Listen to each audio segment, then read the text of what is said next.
Assalamu alaikum, dear friends. How are you all? I hope you are all in good health. तो आज हम करने जा रहे हैं पंक्चुएशन। तो अगर आपको भी हो जाती है कुछ कन्फ्यूजन जब आप लिखते हैं ग्रामर के लेसन्स, या अपनी कोई भी राइटिंग लिखते हैं, स्क्रिप्ट्स लिखते हैं, या कोई लेटर लिखते हैं, या कोई आप ऐसे लिखते हैं और इसमें हो जाती हैं आपसे बहुत सारी पंक्चुएशन मिस्टेक्स, तो आपके लिए वीडियो बहुत हेल्पफुल होने वाली है। आपने वीडियो को कंप्लीट वॉच करना है और चैनल को सब्सक्राइब करना है, वीडियो को लाइक करना है, अपने फ्रेंड्स के साथ भी इसे शेयर करना है और अपनी कीमती राय का इजहार अपने कमेंट बॉक्स में ज़रूर से करना है। मैं आपके कमेंट्स रीड भी करती हूँ और रिप्लाई भी करूँगी। Let's start the video. आज का हमारा ग्रामर लेसन होगा पंक्चुएशन, जिसमें हम पंक्चुएशन के डिफरेंट मार्क्स को देखेंगे और उनका फंक्शन समझने की कोशिश करेंगे कि ऐसे पंक्चुएशन मार्क्स कहाँ कहाँ यूज़ किए जाते हैं। Let's move on. हमारा लेसन एजेंडा होगा We will demonstrate the appropriate use of punctuation when writing. हम स्पेशली पंक्चुएशन को पढ़ेंगे इसलिए ताकि जब हम राइटिंग का कोई भी काम कर रहे हों तो उसमें हमसे पंक्चुएशन मिस्टेक ना हो। पहला पंक्चुएशन मार्क हमारे पास आ गया है, दैट इज़ पीरियड। इसका इस्तेमाल तो आप सभी जानते हैं, दैट इज़ द डॉट। आप किसी भी सिंपल सेंटेंस के लास्ट को एंड करने के लिए, स्टॉप करने के लिए आप पीरियड का इस्तेमाल करते हैं, ठीक है। A period is used at the end of a statement. किसी भी स्टेटमेंट के जो कि नेगेटिव हो या फिर पॉजिटिव हो, यानी कि उसमें नहीं की बात भी हो सकती है या सिंपल सेंटेंस भी हो सकता है, that my name is Nimra, इस टाइप हो सकता है। Example is today I learned how to use a period in a sentence. अब इस सेंटेंस में एक सिंपल सा सेंटेंस लिखा हुआ है और लास्ट को हमने इसको एंड करने के लिए, इस सेंटेंस को स्टॉप करने के लिए हमने लास्ट में पीरियड का इस्तेमाल किया है। Period is used at the end of a statement to complete the sentence. Let's move on.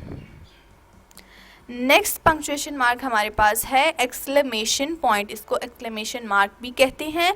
आप इसको ग्राफिक में देख सकते हैं कैसा होता है। An exclamation point is used to show excitement or emphasis at the end of a sentence. हमने इसकी डेफिनेशन को रीड कर लिया है। एक्सक्लेमेशन पॉइंट किसी भी एक्साइटमेंट को शो करने के लिए, अपने जज्बात को शो करने के लिए, अपने जो तासुरात हैं उनको शो करने के लिए हम एक्सक्लेमेशन पॉइंट यूज़ कर सकते हैं। अगर आप बहुत खुश हो रहे हैं, आप बहुत ज़्यादा इंजॉय कर रहे हैं किसी मोमेंट को, तो आपके बेख्तियार आपकी ज़ुबान से कुछ अल्फाज अदा हो जाते हैं, तो उनके एंड पर हम राइटिंग में एक्सक्लेमेशन पॉइंट का यूज़ करते हैं। एग्ज़ाम्पल देखिए, एग्ज़ाम्पल से अच्छे से समझ आ जाएगा। I can't believe how great of a day it is today. अब इसमें वो बता रहे हैं कि मुझे यकीन नहीं आ रहा कि कितना बड़ा दिन, कितना अच्छा दिन गुजरा आज, ठीक है। How great of a day it is today, इसका मतलब है कि आज बहुत अच्छा दिन गुजरा है। तो यहाँ पे वो बहुत खुश है और अपनी खुशी का इजहार है इसमें, और वो बड़े जोश से बोल रहा है, तो इसलिए इसके लास्ट में हम एक्सक्लेमेशन पॉइंट यूज़ करेंगे। इसके अलावा और भी बहुत सी एग्जांपल हो सकती हैं। For example, hurrah, we have won the match. हम मैच जीत जाते हैं और हमें बहुत सी खुशी होती है, तो हम बोलते हैं हुर्रा, ठीक है। तो हुर्रा के लास्ट में भी हम एक्सक्लेमेशन पॉइंट यूज़ करेंगे। इसके अलावा हम अगर कोई चीज़ हम अच्छी सी देखते हैं तो हमारे ज़ुबान से इख्तियार निकल जाता है, वाओ, ठीक है, ऑसम, सो प्रिटी। तो इनके लास्ट में भी हम इस तरीके से एक्सक्लेमेशन पॉइंट यूज़ करेंगे। इसके अलावा सैडनेस के पॉइंट पर भी ये यूज़ हो सकता है। सैडनेस को शो करने के लिए कुछ वर्ड्स हैं, जैसे कि अल्लास, हिज मदर हैज़ डाइड, ठीक है, उसकी माँ फौत हो चुकी है। तो ये एक जो है ना उदासी की खबर है, तो इसमें हम अल्लास का इस्तेमाल करते हैं। उम्मीद है आपको समझ आ गई होगी। अब नेक्स्ट पंक्चुएशन मार्क को स्टडी करते हैं। नेक्स्ट इज़ क्वेश्चन मार्क, और ये सबको पता है कि ये कहाँ कहाँ यूज़ होता है। This is very easy. At the end of every question we use it, okay. A question mark is used at the end of a question. किसी भी क्वेश्चन वाले सेंटेंस के लास्ट में हम क्वेश्चन मार्क का use करते हैं, और ये सेंटेंसेस हमेशा कोई सवाल पूछ रहे होते हैं। एग्जाम्पल है, can you help me carry in this box. क्या आप मेरी मदद कर सकते हैं इस बॉक्स को उठाने में? तो ये एक सवाल है, इसके लास्ट पर हम क्वेश्चन मार्क का इस्तेमाल करेंगे। इसके अलावा हम सिंपल सेंटेंसेस से भी मैं आपको एग्जांपल देती हूँ। व्हाट, वेयर, वाई, हाउ वाले सेंटेंसेस ऑलवेज़ ज़्यादातर जो होते हैं क्वेश्चन सेंटेंसेस होते हैं, तो उनके लास्ट पे हम ऑलवेज़ क्वेश्चन मार्क यूज़ करते हैं। उम्मीद है समझ आ गई होगी। नेक्स्ट चलते हैं। Next is the coma.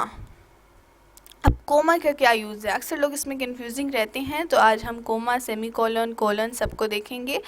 तो आइए इसकी सबसे पहले हम डेफिनेशन को रीड आउट करते हैं। A comma is use to separate phrases और आइटम्स इन अ लिस्ट। ठीक है, कोमा जो है फ्रेजेस को और एक लिस्ट में आइटम्स को सेपरेट करने के लिए यूज़ किया जाता है। अब आप पूछेंगे फ्रेजेस क्या होते हैं? तो phrases is just a part of a sentence जो कि हमें अपने अंदर तो मीनिंग देता है but not the complete sense. ठीक है, उसके अंदर हमें कंप्लीट बात पता नहीं चल रही होती, उसको हम फ्रेजेस कहते हैं। फॉर एग्जांपल मैं कहती हूँ आई नीड टू बाय। ठीक है, मैं ख़रीदना चाहती हूँ, इससे मुझे पता तो चले ख़रीदना चाहती हूँ बट पूरा सेंस नहीं आ रहा। ठीक है, जुमले का पूरा सेंस नहीं बनता, तो इस तरह के जुमलों को हम कहते हैं फ्रेजेस। ठीक है, और आइटम्स इन अ लिस्ट का मतलब हुआ कि किसी भी लिस्ट के आइटम्स को सेपरेट करने के लिए आपने, फॉर एग्जांपल आप किसी फ्रूट्स की लिस्ट बोल रहे हैं, वेजिटेबल्स की लिस्ट बोल रहे हैं, या फर्नीचर की लिस्ट बोल रहे हैं, या किसी बुक्स के नेम्स की लिस्ट बोल रहे हैं, या ऑथर्स की लिस्ट बोल रहे हैं, तो आपने, या इवन आपके क्लास में टीचर आपकी अटेंडेंस लेती है तो बहुत सारे बच्चे होते हैं, तो उनको तो उन्होंने कॉलम्स में लिखा होता है, लेकिन अगर हम उसे एक लिस्ट में लिखेंगे तो उसके बीच में हर बच्चे के नेम के बाद हम कोमा यूज़ करेंगे। एग्जाम्पल देखिए, I need to buy an apple, an orange और एंड अ बनाना। मैं एक सेब, एक ऑरेंज और एक बनाना ख़रीदना चाहती हूँ। तो एप्पल के बाद भी हम कोमा लगाएंगे और ऑरेंज के बाद कोमा लगा दिया सेपरेट करने के लिए। ठीक है, now let's move on. Next is the semi colon. Semi colon कैसा होता है आप देख सकते हैं, ऊपर डॉट होता है और नीचे कोमा होता है। सेमी कॉलन का इस्तेमाल क्या है? Let's study. A semicolon is used to join two independent clauses that are closely related. सबसे पहले हम देख लेते हैं इंडिपेंडेंट क्लॉज क्या होता है। सिंपल बच्चों, आप अपनी सिंपल याददाश्त के लिए आप कह सकते हैं independent clauses are complete sentences. ऐसा कोई भी जुमला जो आपको कंप्लीट सेंस दे रहा है वो इंडिपेंडेंट क्लॉज होगा। और दूसरे लफ्ज़ों में अगर मैं बताऊं तो इंडिपेंडेंट क्लॉज किसी भी दूसरे क्लॉज पर या फ्रेज पर डिपेंड नहीं कर रहा होता है। ठीक है, एग्जाम्पल देखते हैं, इससे आपको अच्छे से समझ आ जाएगा इंडिपेंडेंट क्लॉज का भी और सेमी कोलन के यूज़ का भी। Melissa went to the library to study. It was the only place quiet enough for her to focus. अब यहाँ पर पहले हम देखते हैं इंडिपेंडेंट क्लॉजेस। ठीक है, इंडिपेंडेंट क्लॉज है हमारे पास first, Melissa went to the library to study. ये एक कंप्लीट सेंटेंस है। ठीक है, एक ये सेंटेंस हो गया। दूसरा सेंटेंस है it was the only place quiet enough for her to focus. ये सेकंड सेंटेंस है। तो ये दो सेंटेंसेस यानी कि दो इंडिपेंडेंट क्लॉजेस हैं और इनको हमने ज्वाइन किया है with the help of semi colon. और आपने एक और बात याद रखनी है कि सेमी कोलन के हम जो यूज़ करते हैं सेमी कॉलन, उसमें जो दो इंडिपेंडेंट क्लॉजेज हैं उनका आपस में कुछ ना कुछ क्लोजली रिलेटेड हो, रिलेशन हो। ऐसा ना हो कि एक इंडिपेंडेंट क्लॉज में क्या बात की जा रही है और एक में क्या आपस में कोई रिलेशन ही नहीं है, तो तब हम सेमी कॉलन यूज़ नहीं करेंगे। नेक्स्ट स्लाइड पर करते हैं। Next is the Ellipsis. ये आपने देखे होंगे कभी कभार, आप पैराग्राफ रीड कर रहे होते हैं या स्टोरीज पढ़ रहे होते हैं तो उसके अंदर 3 डॉट्स आ जाते हैं। ठीक है, अब ये क्यों होते हैं और हम कैसे इनको यूज़ कर सकते हैं ये भी देखते हैं। फर्स्ट ऑफ ऑल हम इसकी डेफिनेशन रीड करते हैं। An ellipsis is used to indicate a pause और a trailing of a thought. Ellipsis को हम यूज़ करते हैं किसी जगह थोड़ा सा पॉज देने के लिए, ठहरने के लिए। ठीक है, ब्रेक लेने के लिए, या फिर किसी थॉट को हम अगर मेंशन नहीं करना चाहते, कोई ऐसी बात जिसको हम मेंशन नहीं करना चाहते, तो उसकी जगह हम 3 डॉट्स लिख देते हैं गैर ज़रूरी बात को निकालने के लिए। ठीक है, एग्जाम्पल देखते हैं। Weeks later I finally found my missing shoe. ठीक है, अब ये वीक्स लेटर के बाद थोड़ा सा पॉज देना चाह रहा है। Weeks later I finally found my missing shoe. ठीक है, तो वीक्स लेटर के बाद थोड़ा सा पॉज के लिए हमने यहाँ पे एलिप्सिस को यूज़ किया है। इसके अलावा हम एलिप्सिस को किसी भी अनइम्पोर्टेंट जो सेंटेंस है उसको ना लिखने के लिए भी हम एलिप्सिस का यूज़ कर सकते हैं। नेक्स्ट मूव करते हैं। Next is quotation marks.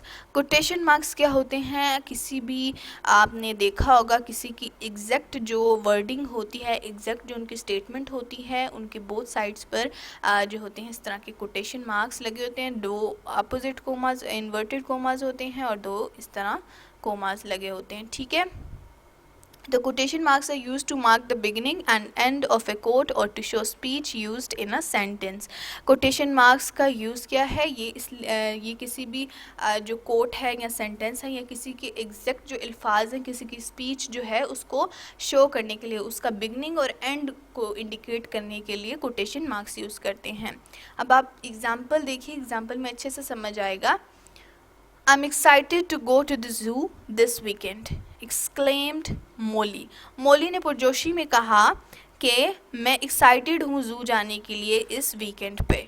ठीक है, तो मोली ने जो कहा कि मैं हूँ, ठीक है, अगर कोई और बताता तो वो कहता कि मोली ने कहा, ठीक है, वो एक्साइटेड है वीकेंड जाने के लिए, लेकिन मोली ने एग्जैक्ट जो कहा है वो अपने लिए मैं यूज़ कर रही है। ठीक है, तो ये हमने एग्जैक्ट उसकी जो सेंटेंस था उसको लिखा है, तो इसके स्टार्टिंग में हमने यहाँ पे डबल कोमास लगा दिए। ठीक है, और स्टार्टिंग में डबल कोमास लगेंगे और जहाँ तक उसका स्टेटमेंट थी वहाँ पर भी डबल कोमास लग जाएंगे। ठीक है, और यहाँ से हमारी कोटेशन मार्क्स कंप्लीट हो जाएगी। इसके अलावा आपने अक्सर देखा है कोई भी कुरानी आयत आती है, हदीस आती है, तो हम उसको भी कोटेशन मार्क्स में लिखते हैं। ठीक है, वो भी एक तरीके से कोट होती है, किसी की एग्जैक्ट कही हुई बात होती है। ठीक है, तो उसको हम कोटेशन मार्क्स में लिखते हैं। Next is apostrophe. एपोस्ट्रॉफी क्या होती है? An apostrophe is use to show possession. Possession होता है रिलेशन। एपोस्ट्रॉफी को हम रिलेशन शो करने के लिए या किसी की ओनरशिप शो करने के लिए यूज़ करते हैं। ठीक है, कि ये चीज़ किसकी है, इसका ताल्लुक़ किससे है। ठीक है, ये मेरी है या मेरी नहीं है, या अली की है, किसकी है ये चीज़। ठीक है, example is Jana's new box of markers had 50 different colors. Jonas के जो न्यू बॉक्स है मार्कर का, उसके अंदर 50 डिफरेंट कलर्स थे। ठीक है, तो यहाँ पर बॉक्स हमें बता रहा है कि जना का बॉक्स है। ठीक है, जोनास का न्यू बॉक्स की बात हो रही है। अगर मैं यहाँ लिख दूँ माय न्यू बॉक्स, तो इसका मतलब हो जाएगा मेरी न्यू बॉक्स, मेरा नया डब्बा। अगर मैं लिखूँ अलीज़ न्यू बॉक्स लिखूं तो वो हो जाएगा अली का न्यू बॉक्स। तो ये सिंपल हमें किसी की ओनरशिप शो करने के लिए हम एपोस्ट्रोफी यूज़ करते हैं कि ये चीज़ किसकी है भाई। Next is colon. कोलन होते हैं 2 डॉट्स जो कि हम यूज़ करते हैं। ठीक है, a colon is use to introduce groups of words in a series और इंट्रोड्यूस अ कोट। कोलन को हम यूज़ करते हैं बहुत सारे वर्ड की सीरीज़, यानी कि बहुत सारे वर्ड्स हैं उनको आगे हमने लिखना है, तो उनसे पहले उन वर्ड्स की लिस्ट को लिखने से पहले हम कोलन इस्तेमाल करते हैं, या फिर किसी कोट को इंट्रोड्यूस करने के लिए हम कोलन लिखते हैं। अब पहली बात, इसके 2 यूजेस हैं। पहला हमने पढ़ा कि group of words in a series को इंट्रोड्यूस करता है, तो वो कैसे करता है, एग्जांपल देखते हैं। Frank was going to buy 3 things. Frank जा रहा था 3 चीज़ें लेने, ख़रीदने। ठीक है, तो अब वो 3 चीज़ों की आगे लिस्ट करेगा, तो लिस्ट करने से पहले ही उसने यहाँ पे कोलन का इस्तेमाल करेगा। ठीक है, तो उम्मीद है प्यारे बच्चों आपको सारे के सारे पंक्चुएशन मार्क्स की कन्फ्यूजन ख़त्म हो गई होगी। अगर अभी भी कोई कन्फ्यूजन है तो आप कमेंट बॉक्स में ज़रूर पूछिए। चैनल को ज़रूर से सब्सक्राइब करना है, वीडियो को लाइक भी करना है और अपने फ्रेंड्स के साथ भी शेयर करना है ताकि उनको भी ऐसी मज़ीद एजुकेशनल वीडियोस मिले। ठीक है, चैनल को सब्सक्राइब करके आपने बेल आइकन को भी ज़रूर प्रेस करना है। इससे क्या होगा, जब मैं न्यू वीडियो अपलोड करूँगी आपको नोटिफिकेशन आ जाएगा। ठीक है, तो अपना बहुत सारा ख्याल रखिएगा, दुआ में याद रखिएगा। अल्लाह हाफिज़।